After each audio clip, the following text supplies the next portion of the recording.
Our next guest of honor is a multifaceted personality, and I take immense pleasure in introducing him to all of you, Dr. Kiran Kulkarni.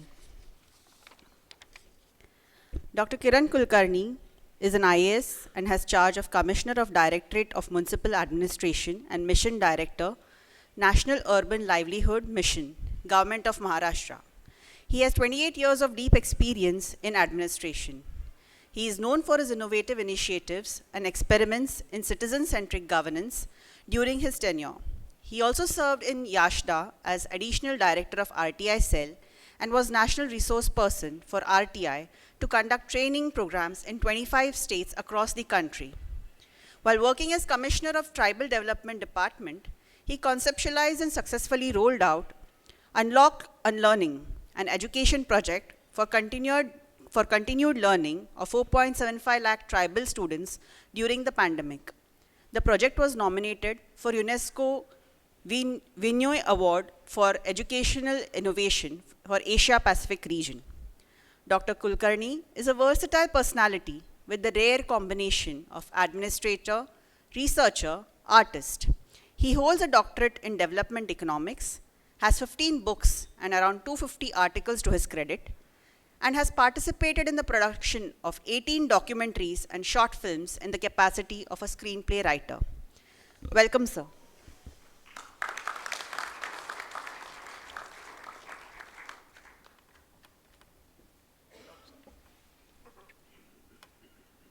There is no presentation. Thank you, madam. Respected dignitaries on the dais and off the dais. It's my really a pleasure to participate in this conference on value engineering organized by I.A.S. First of all, I express my gratitude towards the organizers to give me an opportunity to speak and share my experience about our government project with involvement of value engineering team. I am novice to this topic and came in contact with the concept of value engineering very recently.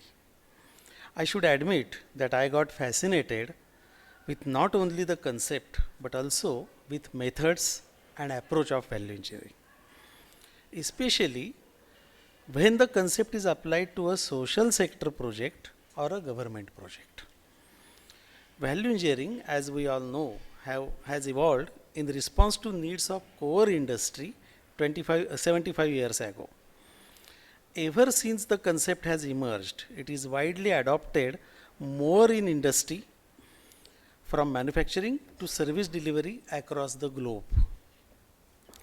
Application of value engineering in social sector domain, mainly education, healthcare, poverty alleviation, environmental conservation, is rarely known, at least not very prominent in public domain. Commonest known applications relate to construction, public utilities, research and development in medical appliances, etc. Application of value engineering, or for that matter any standardized technique, is very difficult in sectors which involve relatively intangible soft interventions. Examples could be education, poverty alleviation, gender equity, inclusion, etc. Instances of adopting particular tools and techniques in social sectors are rarely found. Value engineering is a unique technique which has potential for application to a very wide range of sectors and projects. Obvious application is in manufacturing and service delivery. Basic concepts like cost cutting and value addition search roots in the disciplines like commerce and engineering. When we envisage the application of value engineering in social sector government project, the disciplines from humanities also come into the picture, such as sociology, psychology, macroeconomics, social management, etc. Reason is obvious. Social sector government projects are mainly to fulfill state's role as welfare state. Functions of the state as welfare state are played directly by government departments or through Some government instrumentalities. Value engineering can be applied in social sector government projects in the range of forming policies to implementation of schemes. It appears to me that the application needs to be nature of interdisciplinary than multidisciplinary. Again, the reason is obvious. As I mentioned, disciplines from humanities are added while working in social sector government project. Hence, the ratio between functionality and cost involves different dynamics. It's very difficult in social sector to quantify benefits. So it's the challenge. Keeping all these constraints in mind, value engineering is one technique which can be of immense help in the social sector and government in particular. I found that consideration of human aspect for all the stakeholders and democratic approach in deliberation are two necessary attributes of application in social sector government project, and both are inadvertently found in value engineering. It has potential to do wonders if applied properly.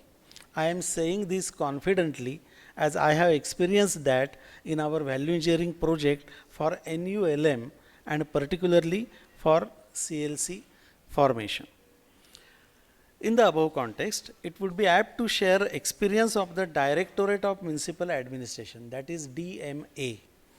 DMA is state head for all municipalities, nagar panchayats and corporations in the state.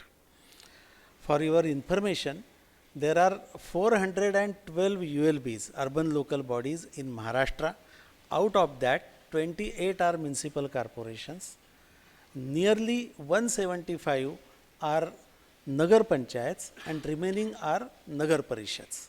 Nearly 6 crores of population, more than 50%, live in urban areas in Maharashtra. So it's a big geographical area also, and range wise also the work is very diverse. So we have many administrative and financial control mechanisms. As state head, I need to manage that. Another aspect of my work is this NULM. NULM is National Urban Livelihood Mission. It's central scheme, partly funded by center and partly funded by state. 60-40 ratio is there, and the objective is poverty alleviation. The scheme started in 2014 and now 7 years have passed since the scheme has started. So now it's proper time to evaluate the achievements. So in this NULM, we got an opportunity to have a contact with I.A.S team. We discussed a bit, and that's what the project we did. And I am just going to brief and narrate the experience of that joint project. It was applied for speedy formation of city livelihood center. In NULM, there are self-help groups. You will like to know there are 85,000 self-help groups under NULM across the state. And NULM is implemented in 259 towns, small towns, and even some corporations. So there was a target given in 2014 that all towns should have CLC. What is CLC? CLC is City Livelihood Center. It's a common platform registered as a separate firm on commercial basis to give platform exposure to the products and services provided by SHGs at local level. So it's a town level platform.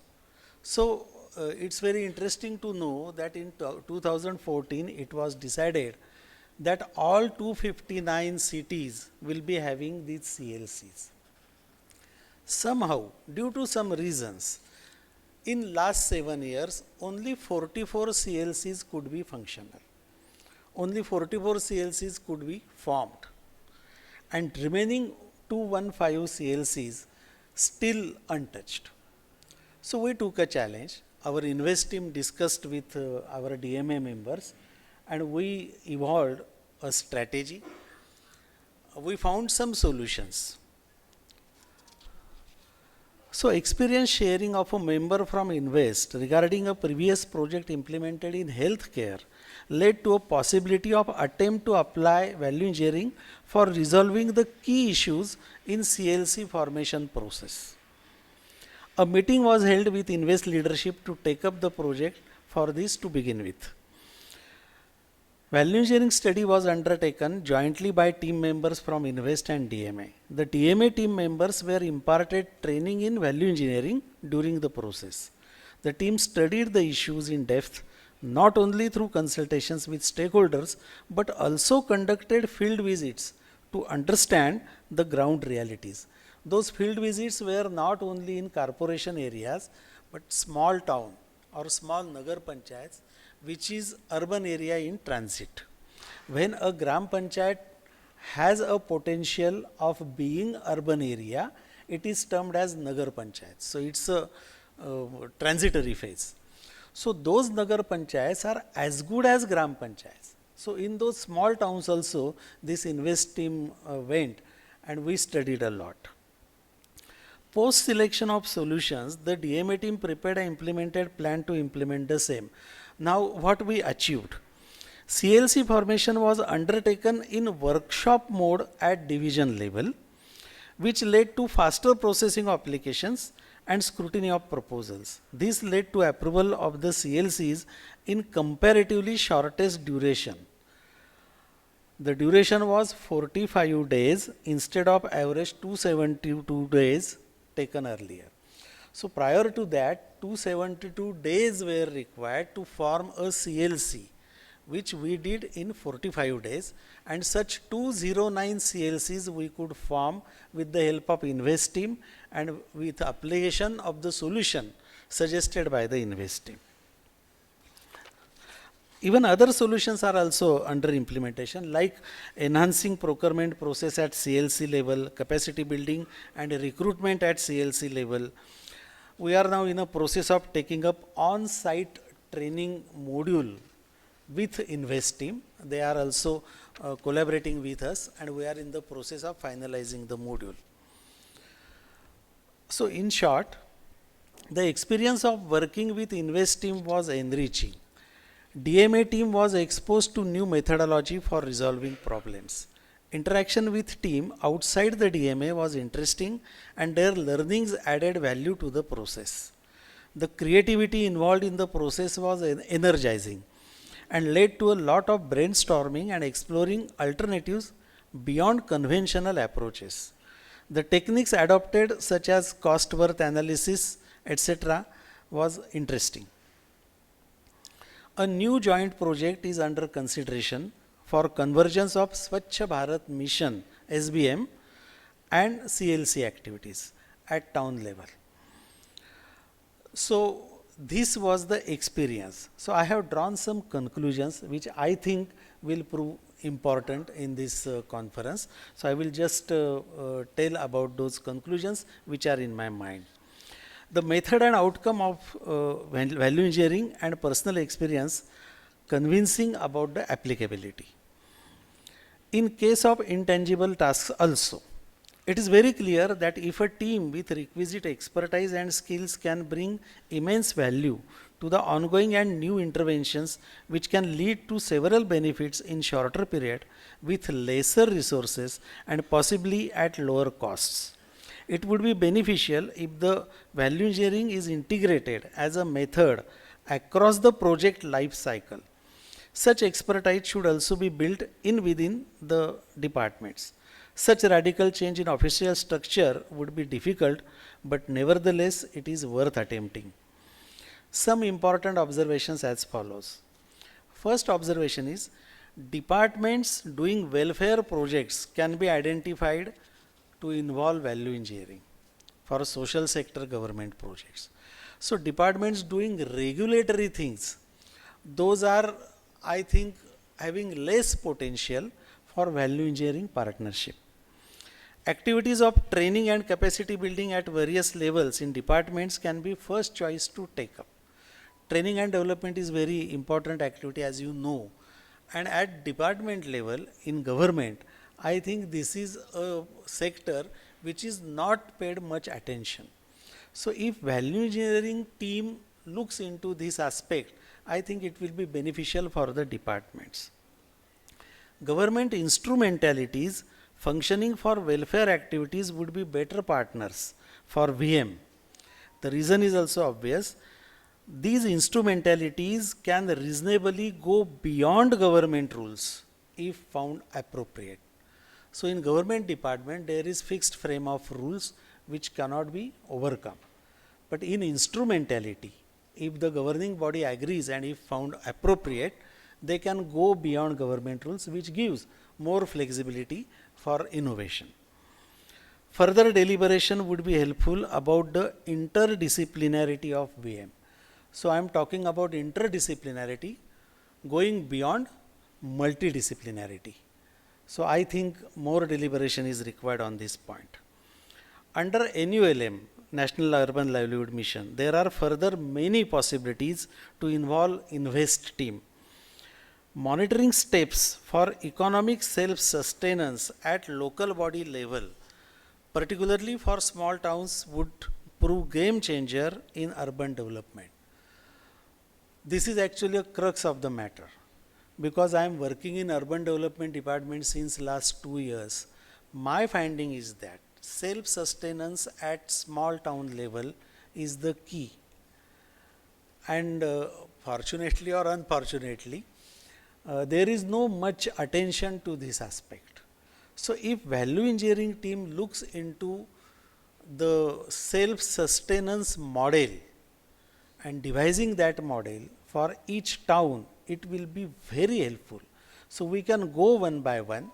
So I definitely offer from this dais that if INVEST is ready, we can select some 4 or 5 small ULBs and we can have self-sustenance model to be achieved within 5 years or 10 years, whatever. Effective citizen participation in local governance is another possible avenue. I think there is much to talk about this, but we can talk while having our high tea. So I will stop here. Thanks for giving me an opportunity to present. Thank you.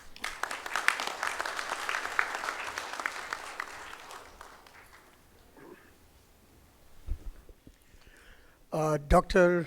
Kulkarni, we sincerely appreciate your introducing value engineering in the municipal sector, and we are indebted to you for this. And of course, Mr. Nagre has been leading the projects with your team. And on behalf of Invest, I can only assure you one thing for sure, that we will go hand in hand with you, and we will ensure that whatever are the requirements of Maharashtra government as of today, we will be there for you, or rather we will be there with you. Thank you. Thank you, sir.